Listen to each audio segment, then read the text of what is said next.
আন্তর্জাতিক সংবাদে আপনাকে স্বাগতম জানিয়ে দেব বিশ্বের আলোচিত কিছু গুরুত্বপূর্ণ আন্তর্জাতিক সংবাদ। গাজায় ইসরায়েলের আরো 100 সেনা নিহত। গাজায় স্থল অভিযানে এসে একের পর এক সেনা হারাচ্ছে ইসরায়েল বাহিনী। এবারে মাত্র 24 ঘন্টার মধ্যেই ইসরায়েলের আরো 100 সেনা হারিয়েছে এই ইহুদিবাদী শাসক গোষ্ঠী।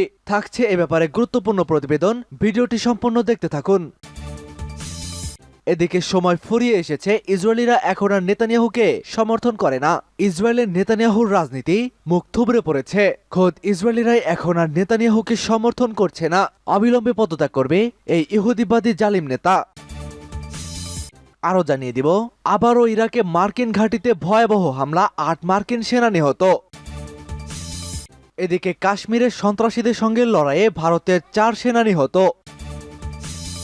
বন্দুকের ট্রিগারে আঙুল রেখে গাজায় যুদ্ধবিরতি কার্যকর করছে হামাস যোদ্ধারা। সর্বশেষ জানিয়ে দেব, ফিলিস্তিনিদের সমর্থনে ইসরায়েল সীমান্তে এবার ব্যাপক সেনা মোতায়েন করছে জর্ডান সরকার। শুরু হয়ে যেতে পারে যে কোনো সময় ভয়াবহ যুদ্ধ।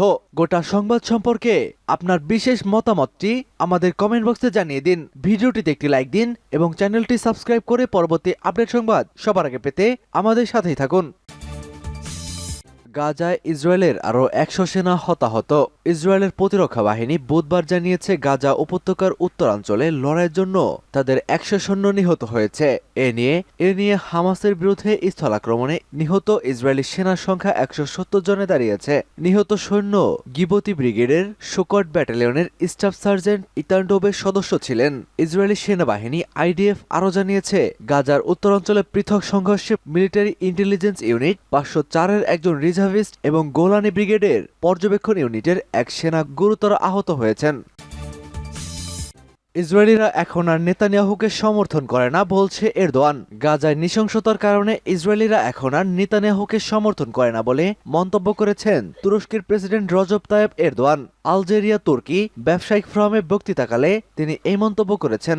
এরদোয়ান বলেন, গাজায় নৃশংসতার জন্য ইসরায়েলের প্রধানমন্ত্রী বেনিয়ামিন নেতানিয়াহুকে অবশ্যই আন্তর্জাতিক অপরাধ আদালতে পাঠাতে হবে। তিনি আরো বলেন, নেতানিয়াহু একজন গোনার, তাই ইসরায়েলি জনগণ এখন আর নেতানিয়াহুকে সমর্থন করে না। তুর্কি প্রেসিডেন্ট বলেন, আমরা ইসরায়েলের নীতিকে সহ্য করি না, কখনো করবো না। তারা ক্রমাগত জমি দখল এবং নিপীড়িতদের গণহত্যা করে গাজাকে জনবসতিহীন করে তুলেছে। উল্লেখ্য, 7 অক্টোবর গাজায় ইসরায়েলি হামলায় 14,000-এরও অধিক মানুষ নিহত হয়েছেন। এছাড়া 1 মিলিয়নেরও বেশি মানুষ বাস্তুচ্যুত হয়েছে। সূত্র আনাদোলু এজেন্সি। ইরাকের আইন আল আসাদ ঘাঁটিতে ফের রকেট হামলা, 8 মার্কিন সেনা নিহত। ইরাকের আইন আল আসাদ সামরিক ঘাঁটিতে রকেট হামলায় আমেরিকার বেশ কয়েকজন সেনা আহত হয়েছেন। পেন্টাগনের মুখপাত্র ব্রিগেডিয়ার জেনারেল প্যাট রাইডার এ তথ্য নিশ্চিত করেছেন। তিনি বলেন, স্বল্প পাল্লার একটি ব্যালিস্টিক ক্ষেপণাস্ত্র দিয়ে ঘাঁটিতে হামলা চালানো হয়েছে। তিনি জানান, রোববার রাতে এই হামলায় আমেরিকার 8 সেনা আহত হয়েছেন। এর পাশাপাশি ঘাঁটির বেশ কিছু বস্তুগত ক্ষয়ক্ষতি হয়েছে।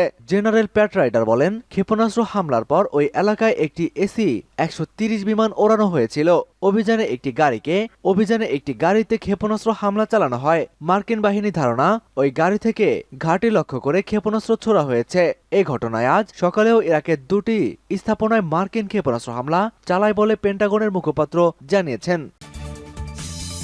কাশ্মীরের সন্ত্রাসীদের সঙ্গে লড়াইয়ে ভারতের 4 সেনা নিহত।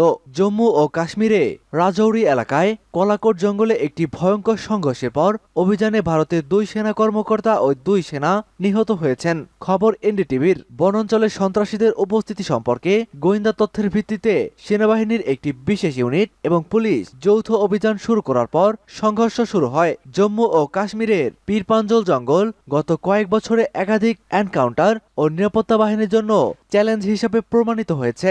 সন্ত্রাসীরা তাদের অবস্থানে লুকানোর জন্য ঘন বন ব্যবহার করে। বিশ্বাসঘাতক পাহাড়, বন জঙ্গল এবং আলপাইন বনে সুযোগ নেয়।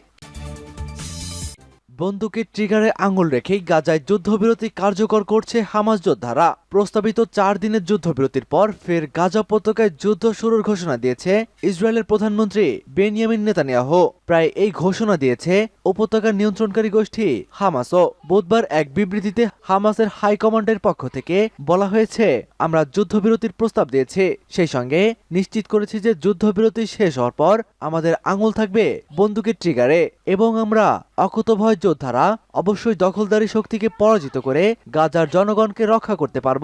গত সপ্তাহে কাতার ও মিশরের মধ্যস্থতায় ইসরায়েলের কাছে যুদ্ধবিরতির একটি প্রস্তাব পাঠিয়েছিল কাতারে অবস্থানরত হামাসের হাইকমান্ড। সেই প্রস্তাবে বলা হয়েছিল, যদি ইসরায়েল গাজা উপত্যকায় 4 দিনের যুদ্ধবিরতি কার্যকর করে তাহলে নিজেদের হাতে জিম্মি থাকা 50 ইসরায়েলিকে মুক্তি দেবে হামাস যোদ্ধারা। ইসরায়েল প্রথমেই প্রস্তাব মানতে রাজি হয়নি, তবে সেখানকার জনগণ ও জিম্মিদের পরিবারের সদস্যদের চাপে মঙ্গলবার এক জরুরি বৈঠকে প্রস্তাবে সায় দিয়েছে ইসরায়েলের যুদ্ধকালীন মন্ত্রিসভা।